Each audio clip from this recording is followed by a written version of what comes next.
Making our way over to the titanium sides, Apple's using something called a PVD coating, a physical vapor deposition. It's a pretty wild method of applying an ultra-thin protective layer over the titanium. I don't know enough about PVD to talk about it in depth, but you know, it is scratchable. Exactly like the anodized aluminum. Everything except for this 5G antenna slot. For some reason this oval is just not scratching. I think they should make a whole phone out of whatever this stuff is. The power button is scratchable, however, and not removable, along with the top and entire left side. It took Apple 14 hours to apply this finish, and my jerry-rig knife 14 seconds to unapply the finish.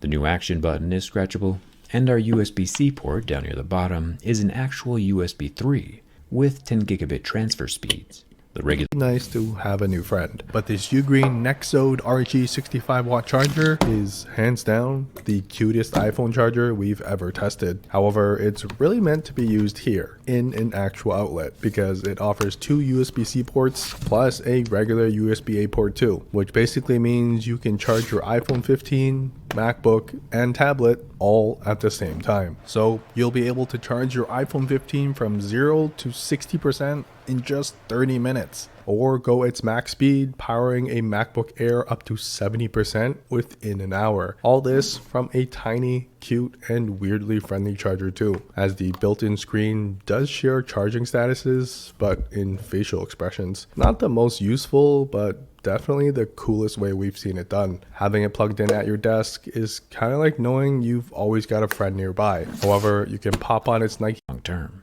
Apple said again that this screen glass is the strongest glass ever on a smartphone. They call it ceramic shield, and I agree. It is a pretty solid slab of glass.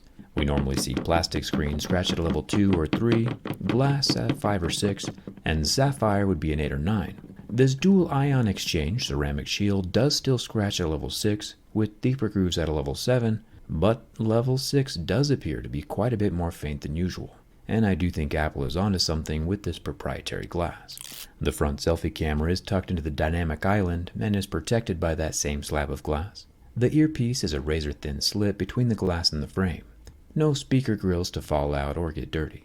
Making our way over to the titanium sides, Apple's using something called a PVD coating, a physical vapor deposition. It's a pretty wild method of applying an ultra-thin protective layer over the titanium. I don't know enough about Apple is using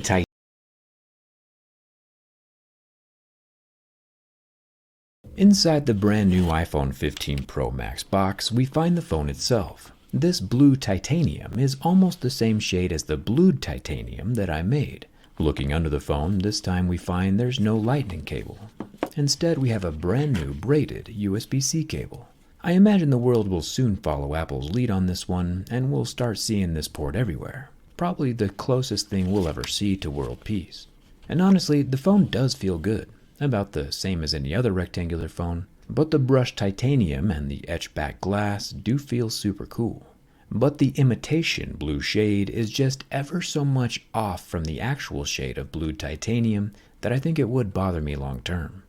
Apple said again that this screen Apple is using titanium on their newest iPhone 15 Pro Max. Titanium is the coolest metal on the planet for many reasons. It's biocompatible, used for creating artificial joints, repairing human bones, not to mention build interstellar spacecraft and to construct robots that crawl other planets. And of course it's on my ring. My ring has titanium that I reclaimed from a wheelchair. Titanium comes in quite a few different flavors, grade 1 being the cheapest, softest, and easiest to machine, which is what I thought the iPhone was going to be.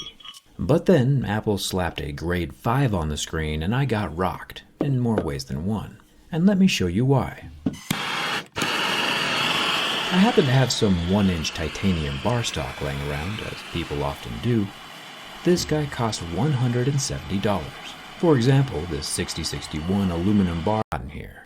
Now, everyone knows the whole point of getting a new iPhone is so that everyone knows you have a new iPhone. Hiding it in a black plastic case would wholly and entirely defeat the purpose. And wow, side note, natural titanium is the move for sure. However, getting a transparent case to show off your phone is dangerous, since most clear cases are made of thermoplastic polyurethane.